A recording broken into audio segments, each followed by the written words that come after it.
Doctor Mohammad Yunus আমাদেরকে শেখাইছে ভারতের চোখে চোখ রেখে কিভাবে কথা বলতে হবে। ভারত আর রাশিয়া এক পাশে খেলতেছে, ওদিকে চীন আর আমেরিকা আর এক পাশে খেলতেছে। ডক্টর মোহাম্মদ ইউনূসকে শাটল বানাই ফেলছে।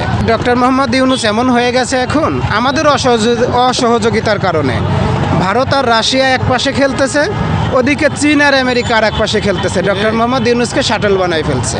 এখন ডক্টর মোহাম্মদ ইউনূস আমাদেরকে কথা শোনাইতে পারতেছে না, অথবা উপদেষ্টা পরিষদে যারা আছে তাদেরকে কথা শোনাইতে পারতেছে না। ডক্টর মোহাম্মদ ইউনূস আমাদেরকে শেখাইছে ভারতের চোখে চোখ রেখে কিভাবে কথা বলতে হবে। এখন আমরা হাততালি দিচ্ছি কিভাবে জানেন? আমরা কেউ কেউ বলতেছি ডক্টর মোহাম্মদ ইউনূস মনে হয় আমেরিকাপন্থী, আবার উপদেষ্টা কেউ কেউ হয়ে যাচ্ছে ভারতপন্থী। আপনাদের ব্যাডমিন্টন খেলাটা এখন একটু শেষ করেন। ডক্টর মোহাম্মদ ইউনূস উনি সম্মানিত ব্যক্তি, সারা বিশ্বের মানুষ সম্মান করে, আমরাই শুধু তাকে একটু অসম্মান করি। আমরা সবাই যখন সহযোগিতা করব, উপদেষ্টা পরিষদে যখন একটু রদবদল হয়ে যাবে, আমার মনে হয় যে ডক্টর মোহাম্মদ ইউনূস তার কাজগুলো সঠিকভাবে সম্পাদন করতে পারবে। দেখেন, আমার মনে হয় কি, সাখাওয়াত হোসেন স্যারকে স্বরাষ্ট্র উপদেষ্টা থেকে যখন সরানো হয়েছিল তখন কোন আন্দোলনে সরছিল বলেন তো?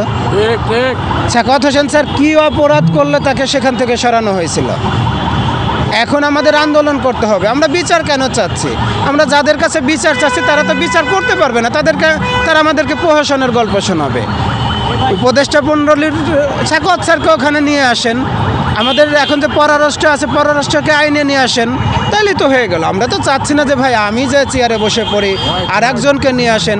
রদবদল করতে আন্দোলনের দরকার নাই। আমাদের দেশের স্বার্থে, দেশের মানুষের ভালোর স্বার্থে রদবদল করা যেতেই পারে, এটাকে বিবেচনা রাখাই যেতেই পারে।